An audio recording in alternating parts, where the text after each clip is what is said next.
Hello everyone. तो आज के वीडियो में हम लोग मोस्ट इम्पोर्टेंट टॉपिक के बारे में डिस्कस करेंगे जो कि आपके जीपेट 2026 के लिए रहने वाली हैं। ठीक है, तो इन सारे टॉपिक्स को आपको अच्छे से प्रिपेयर करना है अपने एग्ज़ाम से पहले। तो सबसे पहले वीडियो स्टार्ट करने से पहले अगर आपने अभी तक हमारे चैनल को सब्सक्राइब नहीं किया तो चैनल को सब्सक्राइब कर देना। चैनल पर 5000 सब्सक्राइबर्स हमारे पूरे हो चुके हैं।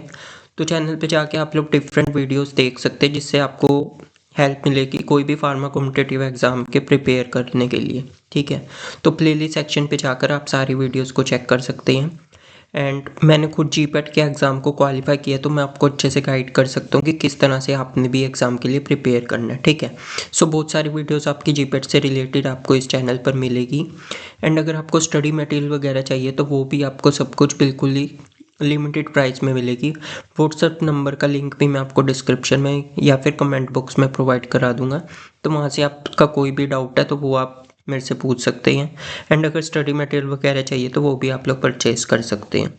ठीक है, सो इम्पोर्टेंट टॉपिक्स के बारे में हम लोग डिस्कस करेंगे कौन कौन से मोस्ट इम्पोर्टेंट टॉपिक आपके रहने वाली हैं जिसको आपको बिल्कुल भी मिस नहीं करना।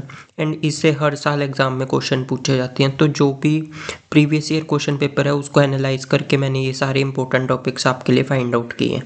ठीक है, तो वन बाय वन हम लोग सारे के सारे इंपॉर्टेंट टॉपिक को डिस्कस करते हैं। ठीक, सो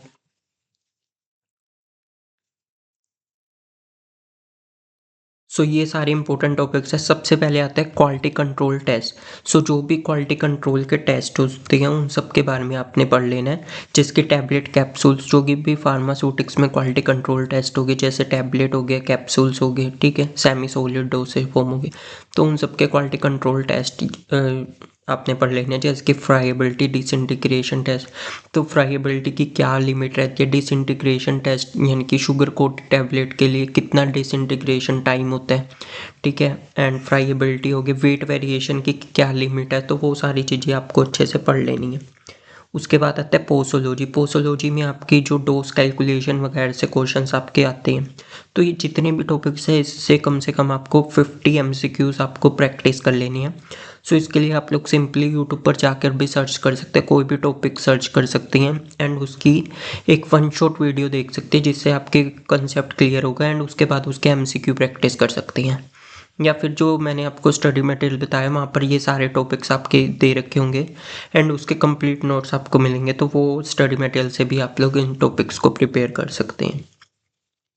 पोसोलॉजी में जो डिफरेंट जैसे कि फार्मूलाज होते हैं, जैसे कि फ्राइड फार्मूला हो गया, डोस यंग्स फार्मूला हो गया, तो वो सारे फार्मूलाज आपको अच्छे से याद कर लेने हैं।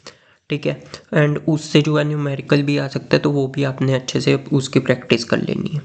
उसके बाद आते हैं limit test. Different limit test होती है, जैसे कि आर्सेनिक के लिए लिमिट टेस्ट हो गया। ठीक है, जितने भी मेटल्स हैं उन सबके डिफरेंट लिमिट टेस्ट होती हैं एंड उसका आइडेंटिफिकेशन यानी सी आर्सेनिक में कौन सा कलर आता है। ठीक है, उसके अलावा भी जितने भी लिमिट टेस्ट है उन सब के बारे में आपने अच्छे से पढ़ लेना।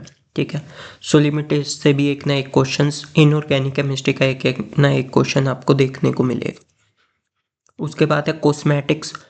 कॉस्मेटिक से भी आपकी जितनी भी जैसे कि कोल्ड क्रीम होगी, कोल्ड क्रीम में का क्या उसके इंग्रेडिएंट्स हो गए, तो वो सब आपके अच्छे से आपने प्रिपेयर कर लेना है। कॉस्मेटिक्स में जितने भी डिफरेंट जैसे लिपस्टिक की फॉर्मुलेशन होगी, ठीक है, उसके अलावा वैनिशिंग क्रीम हो गया, कोल्ड क्रीम हो गई, तो उन सब की फॉर्मुलेशन से क्वेश्चन आ जाता है। ठीक है, डेंटिफ्राइसिस की क्या फॉर्मुलेशन है, ठीक है, उसकी क्या प्रॉपर्टीज़ है। ठीक है, उससे रिलेटेड आपका क्वेश्चन पूछा जाता है।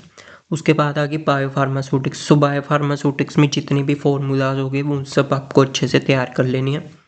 ठीक है, और बायोफार्मास्यूटिक्स में माइकल मेंटल इक्वेशन भी है, तो उसका भी जो फॉर्मूला है उससे भी क्वेश्चंस आते हैं, तो वो आपको अच्छे से पढ़ लेनी है। ठीक है, इनिबिटर्स होगी जैसे कि competitive inhibitors, irreversible inhibitors, non competitive inhibitor, किस में के एम की वैल्यू इंक्रीज होगी या के एम की वैल्यू डिक्रीज किस में होगी, वी मैक्स किस में इंक्रीज होगा, तो इस टाइप के क्वेश्चंस आपको बायोफार्मास्यूटिक्स में पढ़ लेनी है एंड उसके जो भी फॉर्मूलाज है वो सब आपको अच्छे से रिवाइज कर लेनी है।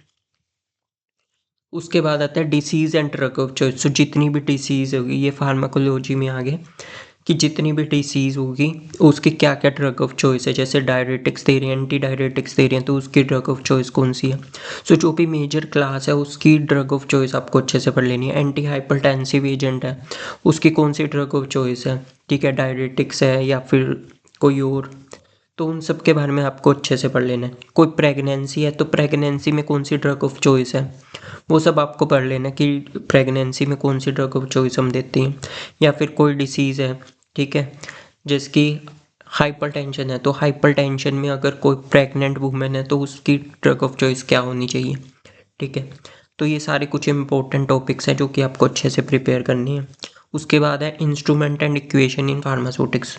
सो फिर से फार्मास्यूटिक्स के इम्पोर्टेंट जो इंस्ट्रूमेंट्स होते हैं, जैसे कि इंजीनियरिंग में आपके इंस्ट्रूमेंट्स हो गए, ठीक है, फ्लो फ्लूइड हो गया, जितने भी आपके इंस्ट्रूमेंट्स वगैरह हो गए, साइक्लोन सेपरेटर्स वगैरह, तो उन सब का बेसिक प्रिंसिपल क्या रहेगा वो सब आपको अच्छे से। साइज रिडक्शन, साइज सेपरेशन है, तो उसमें डिफरेंट जो भी आपकी प्रिंसिपल्स आते हैं, जैसे एट्रीशन हो गया, ठीक है, बॉल मिल वगैरह हो गया, उसका क्या प्रिंसिपल है, क्या साइज रेंज रहती है, ठीक है, और किस इंस्ट्रूमेंट की क्या एडवांटेजेस हैं एंड उसको किस चीज़ के लिए यूज़ करती हैं, तो उसका एप्लीकेशन पार्ट वो सब आपको अच्छे से पढ़ लेना है, ठीक है।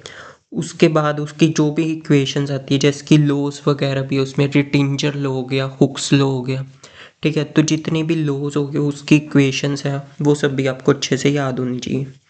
उसके बाद ड्रग और उसके एडवर्स इफेक्ट, जैसे सल्फोनामाइड्स है, उसकी स्टीफन जॉनसन सिंड्रोम होता है, ठीक है, क्लोरमफेनिकोल का ग्रे बेबी सिंड्रोम है, तो ये सारे ड्रग और उसके एडवर्स इफेक्ट आपको पढ़ लेनी है।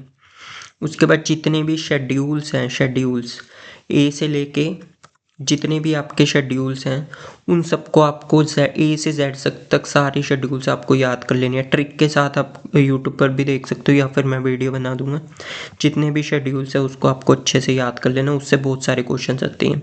शेड्यूल एम में M1 शेड्यूल क्या है, M2 शेड्यूल, M3 शेड्यूल क्या है, तो वो सब आपको अच्छे से पता होना चाहिए। शेड्यूल एस क्या है, ठीक है, तो शेड्यूल से आपका पिछले साल भी क्वेश्चन आया था, इस साल भी क्वेश्चन आएगा, ठीक है, तो उसको आपको अच्छे से याद कर लेना है। उसके बाद scientist and discoveries, disease and diagnostic test, ठीक है, जितनी भी डिसीज़ होगी उसके कौन कौन से डायग्नोस्टिक टेस्ट वगैरह परफॉर्म करती हैं वो सब आपको अच्छे से पता होना चाहिए, ठीक है। और एक एंजाइम्स वगैरह से भी क्वेश्चन आते हैं कि कौन सी एंजाइम्स की कमी से क्या कौन सी डिसीज़ हो जाती है, तो उससे भी क्वेश्चन आता है, तो वो भी आपको अच्छे से तैयार कर लेना। उसके बाद प्लांट एंड केमिकल टेस्ट, ठीक है, जैसे ग्लाइकोसाइड्स हो गई, एल्कलॉइड्स हो गए, उसके कौन कौन से केमिकल टेस्ट होते हैं उससे वो क्वेश्चन आपका पूछा जाता है। एंथ्राक्विनोन का कौन सा टेस्ट है, जैसे एंथ्राक्विनोन ग्लाइकोसाइड है तो उसके लिए कौन कौन सा टेस्ट है और कौन सा कलर उसमें आता है उसके आइडेंटिफिकेशन के लिए, तो उसके आइडेंटिफिकेशन टेस्ट भी आपने पढ़ लेने हैं। उसके बाद प्लांट एंड उसके सिनोनियम, ठीक है, जितने भी प्लांट्स हो गए, ठीक है, माहंग वगैरह जितने भी रोवोल्फिया हो गया उसका क्या सिनोनियम है, ठीक है, विनका एल्कलॉइड का क्या सिनोनियम है। तो इस तरह से बहुत सारे क्वेश्चंस आप कहते हैं, तो वो सिनोनियम की पूरी आपको एक टेबल होगी, उसको अच्छे से याद कर लेना। उसके बाद stomata, type of calcium oxalate के क्रिस्टल्स, ठीक है, ट्राइकोम्स, ठीक है, ये सारी चीज़ें आपको। और एक आपकी टेबल आ जाएगी जिसमें इंडेक्स हो गया, ठीक है, जैसे स्टोमेटल इंडेक्स का क्या फॉर्मूला होता है, ठीक है, उसकी डेफिनेशन से सिंपल क्वेश्चंस आपके स्ट्रेट फॉरवर्ड क्वेश्चन पूछे जाते हैं। उसके बाद टाइप ऑफ टैबलेट डिफेक्ट हो गया, टैबलेट में कौन कौन से डिफेक्ट होते हैं, जैसे कि पीकिंग, स्टिकिंग वगैरह हो गया, ठीक है, मोल्टिंग हो गया जिसमें डिस्कलरेशन हो जाती है, ठीक है, मतलब कि कलर यूनिफॉर्मिटी नहीं रहती कलर की, ठीक है। तो इस तरह से जितने भी टैबलेट के डिफेक्ट्स हैं वो सब आपने अच्छे से पढ़ लेने हैं। उसके बाद स्टरलाइजेशन मेथड, जैसे कि moist heat sterilisation, dry heat sterilisation, उसमें जो भी स्टरलाइजेशन टेक्निक है, ठीक है, उसमें कौन कौन से इंडिकेटर यूज़ होते हैं वो सब आपने अच्छे से पढ़ लेने हैं। Moist heat dry heat sterilisation होगी, ठीक है, उसके प्रिंसिपल्स आपको पता होना चाहिए कि किस प्रिंसिपल पे बेस है कौन सा स्टरलाइजेशन मेथड। ये भी आपका टैबलेट का ही टॉपिक है, dissolution test and apparatus। So dissolution test के बारे में तो जितने भी मैंने आपको पहले बताया कि जितनी भी क्वालिटी कंट्रोल टेस्ट है वो आपको अच्छे से पढ़ लेने हैं। उसमें डिसोल्यूशन टेस्ट आपका इंपॉर्टेंट है, डिसइंटीग्रेशन टेस्ट आपका इंपॉर्टेंट रहता है। एक्सिपिएंट जो भी टैबलेट में यूज़ होती हैं, ठीक है। पार्ट 1 पार्ट 2 मतलब इसको मैं कवर करने वाला हूँ। ये जितने भी टॉपिक्स हैं उसको हम लोग 1 बाय 1 वीडियोस में कवर करेंगे, तो उन वीडियोस को भी आप लोग देख सकते हैं। तो एक्सिपिएंट्स हो गए, जितनी भी एक्सिपिएंट्स वगैरह हम लोग यूज़ करते हैं टैबलेट में, ठीक है। तो जैसे कि बाइंडिंग एजेंट हो गए, बाइंडर्स, डिल्यूएंट्स हो गए, डिसइंटीग्रेंट्स हो गए, तो उन सब के जितने भी एक्सिपिएंट्स है उसके ब्रांड नेम से भी क्वेश्चन आते हैं, तो ब्रांड नेम भी आपको अच्छे से पढ़ लेना। उसके बाद है इंस्ट्रूमेंट्स इन फार्मास्यूटिकल इंजीनियरिंग, ठीक है। जितने भी इंस्ट्रूमेंट्स वाला पार्ट है इंजीनियरिंग में, ठीक है, वो सब आपको अच्छे से पता होना चाहिए। जैसे कि side reduction, side separation, drawing हो गया, ड्राइंग का क्या प्रिंसिपल है, ठीक है, उसकी क्लासिफिकेशन, ड्रायर्स, डिफरेंट ड्रायर्स जो भी हम लोग यूज़ करते हैं। Years of different act, jurisprudence में एक शेड्यूल एंड कौन सा एक्ट कौन से ईयर में आया था वो सब आपको पता होना चाहिए, ठीक है। जैसे कि पॉइजन एक्ट हो गया, ठीक है, and medical and toilet preparation act हो गया, तो वो सारे एक्ट आपको अच्छे से याद कर लेने। उसके बाद पॉइजनिंग एंड एंटीडोट, कौन से उससे कौन सी पॉइजनिंग हो जाती है, ठीक है, एंड उसके एंटीडोट्स वगैरह, इससे भी क्वेश्चन आपका आते हैं, ठीक है। जैसे टॉर्सिड डी पॉइजनिंग में कौन कौन सी ड्रग्स होती है जिससे पॉइजनिंग हो, टॉर्सिड डी पॉइजनिंग हो जाती है, ठीक है। एंटीडोट्स हो गए, ठीक है, डिफरेंट ड्रग के कौन से एंटीडोट हैं उससे क्वेश्चन। एंटीबायोटिक की क्लासिफिकेशन आपको अच्छे से याद होनी चाहिए, कौन सी बैक्टीरिसाइडल ड्रग है, कौन सी बैक्टीरियोस्टेटिक ड्रग है, ठीक है, एंड उसका ओरिजिन किस सोर्स से कौन से एंटीबायोटिक हमारी ओरिजिनेट होती है। Synthesis and starting material, so medicinal chemistry में ये टॉपिक बहुत इंपॉर्टेंट है। एक तो आपको कोई भी ड्रग है तो उसकी बेसिक मोइटी के बारे में पता होना चाहिए, ठीक है। जैसे फ्यूरेंटोइन है, फेनिटोइन है, तो उसमें कौन सी रिंग प्रेजेंट है उसके बारे में आपको पता होना चाहिए, ठीक है। और सिंथेसिस पता होना चाहिए कि कौन कौन से स्टार्टिंग मटेरियल है, कोई भी सिंथेसिस है, मेट्रोनिडाजोल है, उसका स्टार्टिंग मटेरियल क्या है, ठीक है। तो ये सब आपको अच्छे से पढ़ लेना। एंड कोई भी क्लासिफिकेशन है वो तो आपको अच्छे से पता होना चाहिए कि कौन सी क्लास की ड्रग है एंड उसमें कौन सी मेन मोइटी है, वो सब आपने पढ़ लेना।